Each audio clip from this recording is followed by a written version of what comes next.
আলোচনা ভেস্তে গেল, ট্রাম্পের সামনে যে ৩ কঠিন পথ খোলা।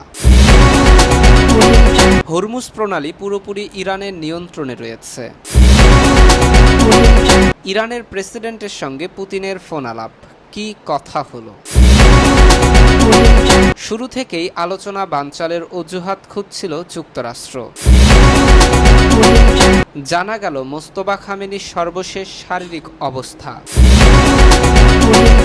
এতক্ষণ শুনছিলেন সংবাদ শিরোনাম, এবার বিস্তারিত। পাকিস্তানের রাজধানী ইসলামাবাদে দীর্ঘ ২১ ঘণ্টার টানা আলোচনার পরও কোনো চুক্তিতে পৌঁছাতে পারেনি যুক্তরাষ্ট্র ও ইরান। ফলে সমঝোতা ছাড়াই বৈঠক শেষ করে ইসলামাবাদ ত্যাগ করেছে যুক্তরাষ্ট্রের ভাইস প্রেসিডেন্ট জেডি ভ্যান্স। এতে চলমান উত্তেজনা নিরসনের প্রচেষ্টা বড় ধরনের অনিশ্চয়তার মুখেই পড়েছে। আলোচনা ব্যর্থ হওয়ার পর যুক্তরাষ্ট্রের সামনে এখন ৩টি কঠিন পথ খোলা রয়েছে। প্রথমত, ইরানের পারমাণবিক কর্মসূচি নিয়ে দীর্ঘমেয়াদী কূটনৈতিক আলোচনা চালিয়ে যাওয়া। দ্বিতীয়ত, আবারও সামরিক সংঘাতে জড়িয়ে পড়া, যা ইতিমধ্যে বৈশ্বিক জ্বালানি বাজারে বড় ধরনের অস্থিরতা তৈরি করেছে। তৃতীয়ত, কৌশলগত গুরুত্বপূর্ণ হরমুজ প্রণালীর নিয়ন্ত্রণ ঘিরে দীর্ঘমেয়াদী সংঘাতে জড়িয়ে পড়া। হোয়াইট হাউস জানিয়েছে, পরবর্তী পদক্ষেপ সম্পর্কে সিদ্ধান্ত জানাবেন প্রেসিডেন্ট ডোনাল্ড ট্রাম্প নিজেই। তিনি বর্তমানে সাপ্তাহিক ছুটিতে ফ্লোরিডায় অবস্থান করছেন। এদিকে জেডি ভ্যান্স সাংবাদিকদের বলেন, আমরা আমাদের রেড লাইন স্পষ্ট করেছি এবং কোথায় ছাড় দেওয়া সম্ভব সেটাও জানিয়েছি, কিন্তু ইরান আমাদের শর্ত মেনে নেয়নি। যুক্তরাষ্ট্রের বিশেষ দূত স্টিভ উইটকফ আরও কঠোর অবস্থান তুলে ধরে বলেন, ইরানের উচিত সরাসরি আত্মসমর্পণ করা, তবে অতীত অভিজ্ঞতা বলছে এমন সমাধান সহজ নয়। সাবেক মার্কিন প্রেসিডেন্ট বারাক ওবামার আমলে তেহরান ও ওয়াশিংটনের মধ্যে বড় চুক্তিতে পৌঁছাতে প্রায় ২ বছর সময় লেগেছিল, যেখানে ইরানকে সীমিত পরিসরে ইউরেনিয়াম সমৃদ্ধকরণের সুযোগ দেওয়া হয়েছিল। বর্তমান অচল অবস্থার মূল কেন্দ্রবিন্দু ইউরেনিয়াম সমৃদ্ধকরণ ইস্যু। ইরান বলছে, আন্তর্জাতিক চুক্তির স্বাক্ষরকারী হিসেবে নিজেদের ভূখণ্ডে ইউরেনিয়াম সমৃদ্ধ করা তাদের বৈধ অধিকার। অন্যদিকে যুক্তরাষ্ট্রের দাবি, এই কর্মসূচি ইরানকে ভবিষ্যতে পারমাণবিক অস্ত্র তৈরির সুযোগ দেয়। সাম্প্রতিক ৪০ দিনের সংঘাত এই অবস্থানকে নরম না করে বরং আরও কঠোর করেছে। এদিকে ইরানের পররাষ্ট্র মন্ত্রণালয় এক বিবৃতিতে জানিয়েছে, সাম্প্রতিক ক্ষয়ক্ষতি তাদের অবস্থানকে আরও দৃঢ় করেছে। তারা বলছে, আমাদের জাতির স্বার্থ ও অধিকার রক্ষার সংকল্প আগের চেয়ে আরও বেশি শক্তিশালী হয়েছে। সব মিলিয়ে দুই পক্ষই মনে করছে প্রাথমিক পর্যায়ে তারা নিজেদের অবস্থানে সফল। ফলে আপাতত কেউই সমঝোতার পথে এগোতে আগ্রহী নয়। এতে মধ্যপ্রাচ্যের পরিস্থিতি আবারও অনিশ্চয়তার দিকে ঝুঁকছে বলে মনে করছেন বিশ্লেষকেরা। এরপর জানবেন, হরমুজ প্রণালী এখন সম্পূর্ণভাবে ইরানের নিয়ন্ত্রণে রয়েছে বলে দাবি করেছেন দেশটির পার্লামেন্টের ডেপুটি স্পিকার হাজি বাবাই। সম্প্রতি এক সাক্ষাৎকারে তিনি এই কৌশলগত জলপথ দিয়ে জাহাজ চলাচলের ক্ষেত্রে এখন থেকে ইরানের জাতীয় মুদ্রা রিয়ালের টোল পরিশোধ করা বাধ্যতামূলক বলে জানিয়েছেন। হাজি বাবাই বলেন, ইরানের পার্লামেন্টের প্রায় ২৫০ জন সদস্য সর্বসম্মতভাবে এই পরিকল্পনাকে সমর্থন করেছে। তিনি আরও জানান, সর্বোচ্চ নেতৃত্বের নির্দেশনা অনুযায়ী হরমুজ প্রণালীর মতো গুরুত্বপূর্ণ নৌপথের বিষয়ে কোনো ধরনের আপোষ করা হবে না। তার ভাষায়, ইরান তার কৌশলগত স্বার্থ রক্ষায় ১ ইঞ্চিও পিছু হটবে না। তিনি দাবি করেন, মার্কিন নিষেধাজ্ঞা থাকা সত্ত্বেও ইরানের তেল রপ্তানি প্রতিদিন ১৬ লাখ ব্যারেল ছাড়িয়ে গেছে, যা প্রমাণ করে দেশটির জ্বালানি খাত কার্যত নিষেধাজ্ঞার প্রভাব কাটিয়ে উঠেছে। বিশ্বের মোট তেল সরবরাহের প্রায় ১/৫ হরমুজ প্রণালী দিয়ে পরিবাহিত হয়। ফলে এই জলপথের উপর নিয়ন্ত্রণ বৈশ্বিক জ্বালানি বাজারে বড় ধরনের প্রভাব ফেলে। সম্প্রতি যুক্তরাষ্ট্রের সঙ্গে স্বাক্ষরিত ২ সপ্তাহের শর্ত সাপেক্ষে যুদ্ধবিরতি চুক্তিতেই এই প্রণালী পুনরায় খুলে দেওয়ার বিষয়টি একটি গুরুত্বপূর্ণ শর্ত হিসেবে অন্তর্ভুক্ত ছিল। তবে বাস্তবে প্রণালীতে জাহাজ চলাচল সীমিত থাকায় বিশ্ববাজারে তেলের দাম বেড়ে গেছে। বিশ্লেষকদের মতে, এই পরিস্থিতি যুক্তরাষ্ট্রের অভ্যন্তরীণ রাজনীতিতেও প্রভাব ফেলতে পারে, বিশেষ করে আসন্ন মধ্যবর্তী নির্বাচনের প্রেক্ষাপটে।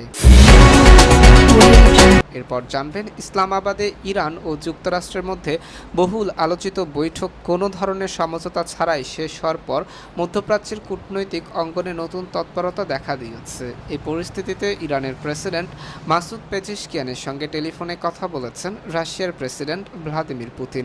রুশ বার্তা সংস্থা ইন্টারফ্যাক্সের প্রতিবেদনে এই তথ্য জানানো হয়েছে।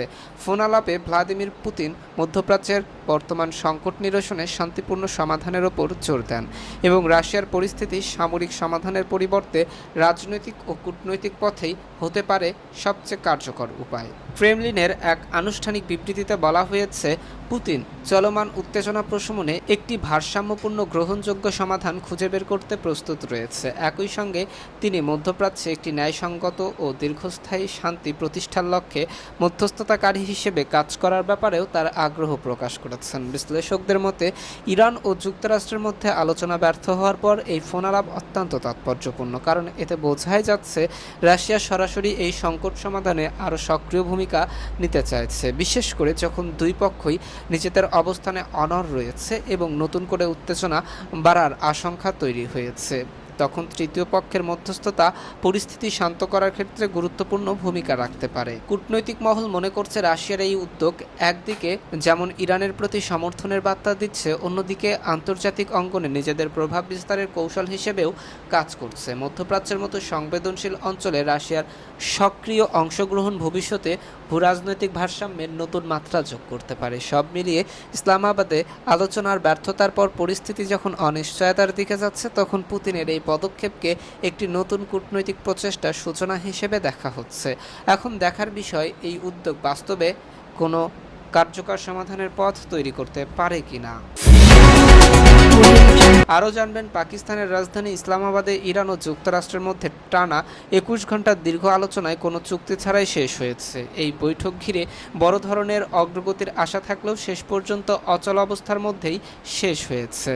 একই ধরনের অভিযোগ করেছে ফার্স নিউজ এজেন্সি। সংস্থাটি দাবি করেছে যুক্তরাষ্ট্র শুরু থেকেই আলোচনার টেবিল ছাড়ার জন্য অজুহাত খুঁজছিল। অন্যদিকে যুক্তরাষ্ট্রের ভাইস প্রেসিডেন্ট জেডি ভ্যান্স বিভিন্ন অবস্থান তুলে ধরেছেন। তিনি বলেন, যুক্তরাষ্ট্র ইরানকে একটি চূড়ান্ত সর্বোত্তম প্রস্তাব দিয়েছে। ওয়াশিংটনের প্রধান শর্ত ছিল ইরান যেন পারমাণবিক অস্ত্র তৈরি না করার বিষয়ে একটি মৌলিক প্রতিশ্রুতি দেয়। তবে ইরান সেই প্রতিশ্রুতি দিতে রাজি হয়নি বলে জানান তিনি। ভ্যান্স আরও জানান, ইরান চাইলে এখনও এই প্রস্তাব বিবেচনা করার সুযোগ রয়েছে, তবে বর্তমান অবস্থায় কোনো সমঝোতা হয়নি। উল্লেখ্য, চলতি বছরের ২৮শে ফেব্রুয়ারি ইসরায়েল ও যুক্তরাষ্ট্র যৌথভাবে ইরানের বিরুদ্ধে সামরিক অভিযান শুরু করে। এরপর থেকেই মধ্যপ্রাচ্যে তীব্র উত্তেজনা বেড়ে গেছে।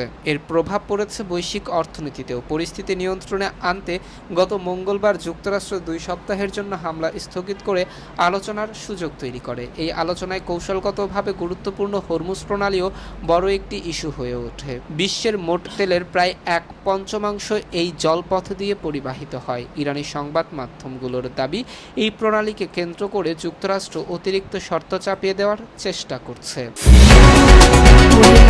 সর্বশেষ জানবেন, ইসরায়েল ও যুক্তরাষ্ট্রের যৌথ বিমান হামলায় ইরানের নতুন সর্বোচ্চ নেতা মোস্তফা খামেনি গুরুতরভাবে আহত হয়েছেন বলে বিভিন্ন সূত্রে জানা গেছে। তার ঘনিষ্ঠজনদের বরাতে বলা হয়েছে, ওই হামলায় তার মুখমণ্ডল মারাত্মকভাবে ক্ষতিগ্রস্ত হয়েছে এবং একটি বা উভয় পা গুরুতরভাবে জখম হয়েছে।